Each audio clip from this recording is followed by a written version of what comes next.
اللہ کے نبی سے محبت کا دعویٰ ہمیں بہت زیادہ ہے. ہم درود بھی بہت پڑھتے ہیں، مگر ایک عرض یہ ہے کہ اس سے پہلے اپنے گریبان میں جھانکیں اور ہم یہ دو کام کر لیں.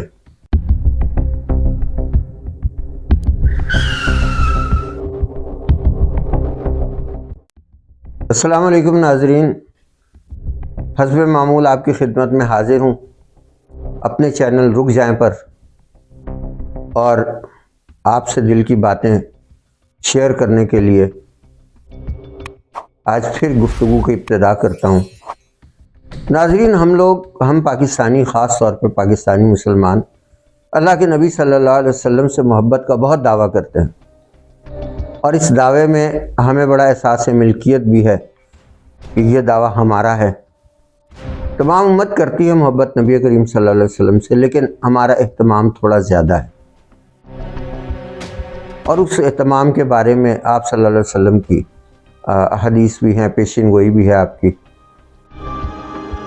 تو یہ دعویٰ بے شک ہمارا بہت زیادہ ہے، اور ہم میں بڑے بڑے اللہ کے نبی سے محبت کرنے والے پڑے ہوئے ہیں، لیکن عموماً زیادہ تر جو عشاق نبی ہونے کے دعوے دار ہیں وہ یہ دعویٰ کرنے سے پہلے، ہم جو دعوے دار ہیں، اکثریت سے یہ میری درخواست ہے اور اپنے آپ کو بھی اس میں شامل کرتا ہوں کہ ہم یہ دو باتوں کی تصدیق کریں.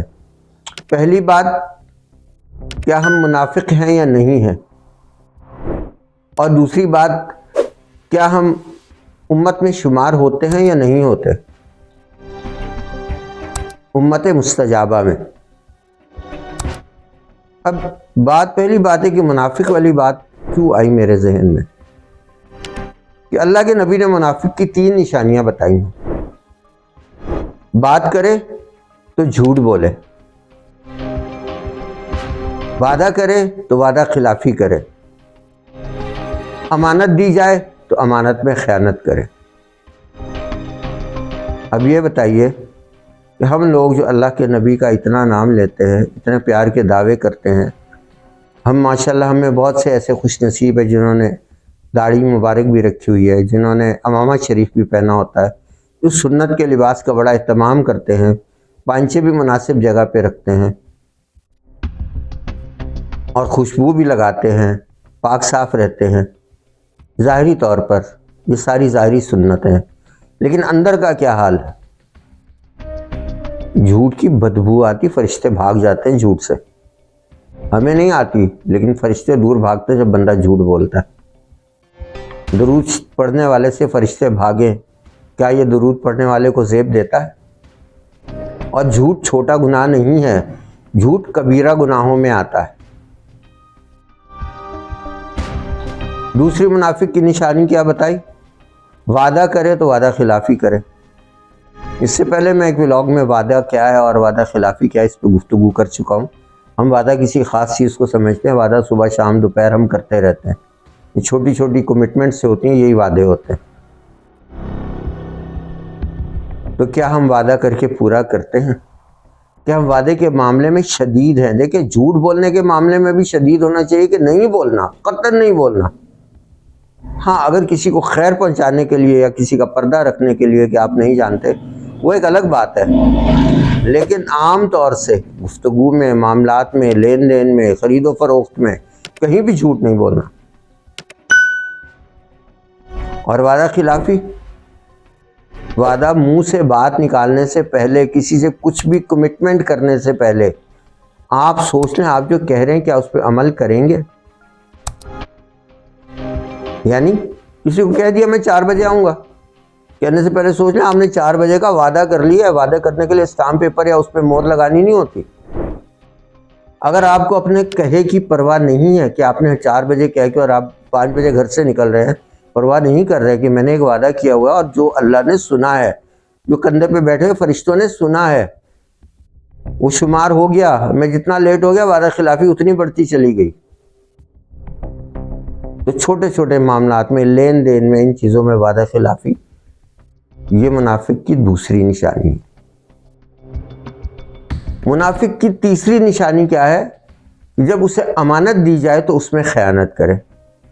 امانتیں ہمارے پاس بہت طرح کی آتی ہیں، ضروری نہیں کہ کسی نے ہمارے پاس نقدی رکھا ہے، اب تو بینکس ہیں، لوگوں کے اپنے گھروں میں تجوریاں بھی ہیں، تو دوسرے کے گھر میں کوئی کم ہی امانت رکھواتا ہے، ہو سکتا ہے رشتہ داری میں کوئی بھروسہ کرے کہ کوئی بڑی بھی کسی کے پاس رکھوا دیتی ہیں، پھر وہ پیسے نہیں ملتے انہیں، یا کوئی بڑے میاں رکھوا دیتے ہیں۔ ریسنٹلی ایک بڑے میاں کا مجھے بیچارے بھیک مانگ رہے تھے وہ، کیونکہ ان کے داماد نے ان کا گھر بیچ دیا تھا۔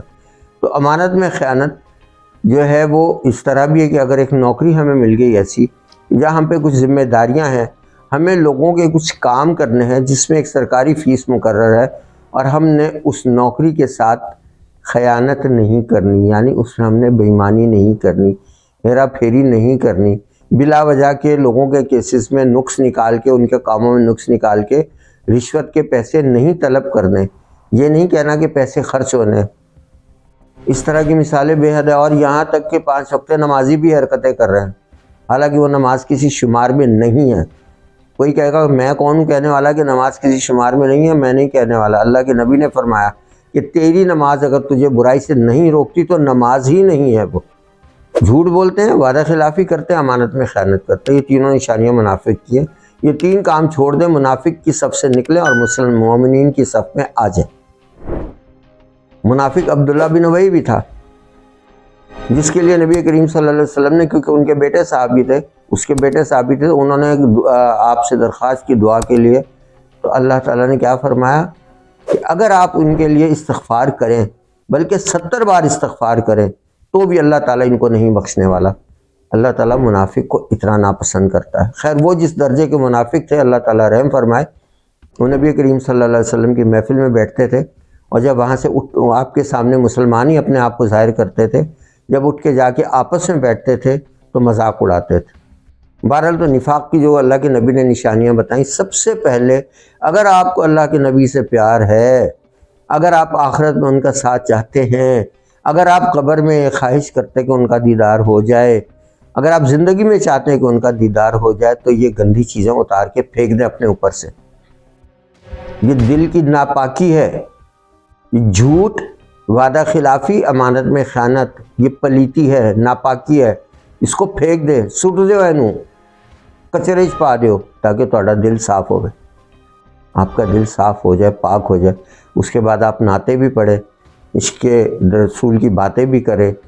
پھر اس پہ ایک اور پوائنٹ آتا ہے کہ منافقت سے تو یہ 3 باتیں چھوڑ کے ہم نکل جائیں گے، لیکن کیا ہم امت میں شمار پھر بھی ہوں گے؟ انشاءاللہ اللہ کا کرم ہوگا تو ضرور ہوں گے، لیکن اور بھی کچھ دیکھنے کا ہے۔